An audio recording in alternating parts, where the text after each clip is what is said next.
क्या फिर से रूस और यूक्रेन की जो जंग है उसे ख़त्म करने का एक प्लान बना लिया गया है? फुल प्रूफ प्लान तैयार हो गया है? क्या ये वैसा ही है जैसे ट्रंप का 20 पॉइंट्स का प्लान था? इसराइल और रशिया, इसराइल माफ़ कीजिएगा, इसराइल और जो गज़ा के बीच में तनाव चल रहा था उसे ख़त्म करने का। ये सवाल इसलिए उठ रहा है क्योंकि एक बार फिर इस तरह की प्लानिंग की बात कही जा रही है, इस तरह के बयान सामने आने लगे हैं। चर्चाएं तो हमने तब भी सुनी थी कि कोई गया, फला कार में बैठा, उस कार की खासियत ये है, पर युद्ध तो नहीं रुका, रशिया की तरफ से फिर से हमले शुरू कर दिए गए। ये जिस बात की जानकारी हम दे रहे हैं, ये भी जब डील चल रही थी तब भी हमले हो रहे थे। पर चलिए, कहा गया है, बड़ा बड़ा आदमी कह देता है, बड़ा आदमी बयान दे देता है, वो खबर बन जाती है। तो आज इसी की चर्चा करेंगे। नमस्कार, आपके साथ में ललित प्रजापति। तो क्या रूस यूक्रेन की जंगों को खत्म करने का फुल प्रूफ प्लान तैयार हो गया है? ट्रंप के जो खास दो दूत हैं, इन दो दूतों का में से एक का नाम तो आप लगातार जानते हैं, इस पर भी आज बात करेंगे कि इनके जो एक दूत हैं वो क्या है। विटकॉफ की हम बात कर रहे हैं। दो दूतों को काम पर लगा दिया गया है। राष्ट्रपति डोनाल्ड ट्रंप ने अब यह दावा किया है कि रूस यूक्रेन युद्ध को खत्म करने का उनका प्लान लगभग तैयार है। ये पहली बार नहीं है। शब्द बदल देते हैं, अंदाज बदल देते हैं, तरीका बदल देते हैं, पर बात यही करते हैं। उन्होंने तकरीबन 4 साल से ये युद्ध चल रहा है, वो तो अपने चुनावी एजेंडा में इस बात को शामिल करके आए थे और फिर उम्मीद कर रहे हैं कि खुद सामान खरीदते रहेंगे, भारत तेल खरीदना बंद कर दे रूस से। खैर, वापस खबर पर आते हैं। तो प्लान लगभग तैयार होने का दावा किया जा रहा है। अपने दो दूत स्टीव विटकॉफ और डैन ड्रिस्कॉल,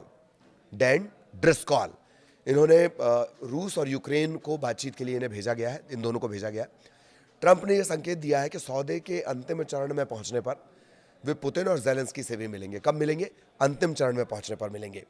अमेरिकी राष्ट्रपति डोनाल्ड ट्रंप ने मंगलवार को यह बात कही है कि यूक्रेन में चल रही जंग को खत्म करने का उनका प्लान फाइन ट्यून हो गया है।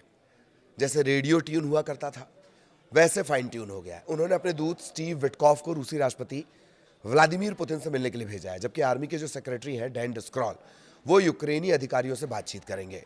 ट्रंप ने कहा है कि वो खुद भी पुतिन और जो यूक्रेनी राष्ट्रपति हैं वोलोदिमीर ज़ेलेंस्की, उनसे मिल सकते हैं, पर वो अभी नहीं मिलेंगे। वो कब मिलेंगे? जब थोड़ी बातचीत आगे बढ़ जाएगी, थोड़ा आगे बढ़ जाएगा किसी भी बात में। मुलाकात तो इससे पहले भी कर चुके हैं, नतीजा क्या निकला? खाया पिया कुछ नहीं, ग्लास थोड़ा बाहर आना। ट्रंप ने सोशल मीडिया पर पोस्ट लिखा है, मुझे सारी प्रगति की जानकारी दी जाएगी, जिसमें उपराष्ट्रपति जेडी वेंस, विदेश मंत्री मार्को रूबियो, युद्ध मंत्री जो युद्ध रुकवाने की वकालत करते हैं, उनके पास एक युद्ध मंत्री भी है, युद्ध मंत्री पीट हेग्सेथ, और White House chief of staff Susie Wiles भी शामिल होंगी। ये सब क्या करेंगे? ये प्रोग्रेस रिपोर्ट देते जाएंगे। इसके आगे वो लिखते हैं कि मैं जल्द ही राष्ट्रपति ज़ेलेंस्की और राष्ट्रपति पुतिन से मिलने की उम्मीद करता हूं, लेकिन ये तभी होगा जब जंग खत्म करने का सौदा फाइनल होगा या उसके आखिरी चरण में पहुंच जाएंगे। यहां पे भी सौदा है गुरु। खैर, ट्रंप ने यह बात तब कही जब अमेरिकी आर्मी सेक्रेटरी डैन ड्रिस्कॉल सोमवार देर रात और मंगलवार को वो अबू धाबी, संयुक्त अरब अमीरात, इनमें वो रूसी अधिकारियों से उभरते हुए प्रस्ताव पर वो चर्चा उन्होंने की थी। उस दौरान ये बड़ी बात आई है। इधर आर्मी के जो सेक्रेटरी हैं ड्रिस्कॉल के जो प्रवक्ता हैं लेफ्टिनेंट कर्नल जेफ टॉलबर्ट, उन्होंने बयान में कहा कि बातचीत अच्छी चल रही है, हम आशावादी बने हुए, मतलब बहुत उम्मीद है हमको। जब ये बातचीत हो रही थी, ये आशावादी बने हुए हैं, और जब ये बातचीत हो रही थी तभी रूस ने यूक्रेन की राजधानी कीव पर हमलों की बौछार कर दी। इन हमलों में कम से कम 7 लोग मारे गए हैं। दूसरी तरफ यूक्रेन के दक्षिणी रूस पर हमले में 3 लोग मारे गए हैं, कई घर क्षतिग्रस्त हुए। ट्रंप का जंग खत्म करने का प्लान पिछले हफ्ते सामने आया था। ये प्लान रूस के पक्ष में ज़्यादा था। इसकी वजह से ज़ेलेंस्की ने जल्दी से अमेरिका से संपर्क किया था। ऐसे ही एक बार और कहा था 50 दिन में युद्ध खत्म कर दो। जैसे ही ये बात कही गई 50 दिन में युद्ध खत्म कर दो, रशिया ने ताबड़तोड़ हमले शुरू कर दिए थे।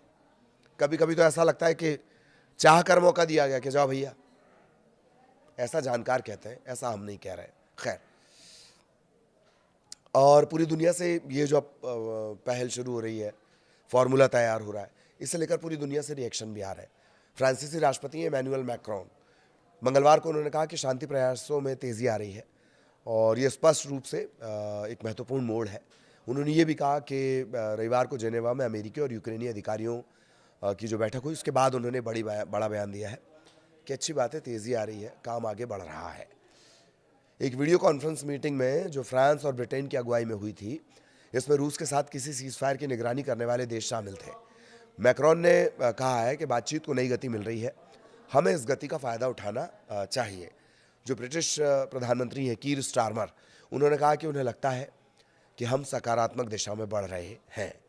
तो ये तो रिएक्शन आ गए, और भी रिएक्शन आए थे, हमने इन्हीं को कोट किया है। ये अचानक से जो ऐतिहासिक समझौता प्लान है, पॉइंट्स हैं, ये कहाँ से आ गए? अमेरिका के जो विशेष दूत हैं स्टीव विटकॉफ, ये बहुत चर्चा में रहते हैं दरअसल, और अंतर्राष्ट्रीय सुर्खियां भी बटोरते हैं, जिसकी वजह है मॉस्को में क्रेमलिन अधिकारी यूरी उशाकोव के साथ उनकी फ़ोन कॉल पर बातचीत हुई है, उसका खुलासा हो गया। इसमें विटकॉफ ने रूस के राष्ट्रपति व्लादिमीर पुतिन को मनाया है। विटकॉफ सुझाव दे रहे हैं कि वे डोनाल्ड ट्रंप के साथ होने वाली बातचीत में किस तरह से शांति प्रस्ताव की बात को आगे बढ़ाया जा सकता है, इस पर चर्चा करें। ब्लूमबर्ग की तरफ से पब्लिश रिपोर्ट में बताया गया कि विटकॉफ ने कहा है कि उन्हें लगता है कि रूस हमेशा से शांति चाहता रहा है। उन्होंने पुतिन के लिए गहरे सम्मान की भावना भी जताई है। इसी बातचीत को कई विशेषज्ञ 28 सूत्रीय शांति प्रस्ताव की शुरुआत की रूपरेखा मान रहे हैं, जिसका ट्रंप ने समर्थन किया है। विटकॉफ की ये बातचीत लीक हुई है, उसके बाद मीडिया में खबर छपी है, और मीडिया में जो खबर छपी उसके बाद ये तमाम बातें निकलकर सामने आ रही हैं।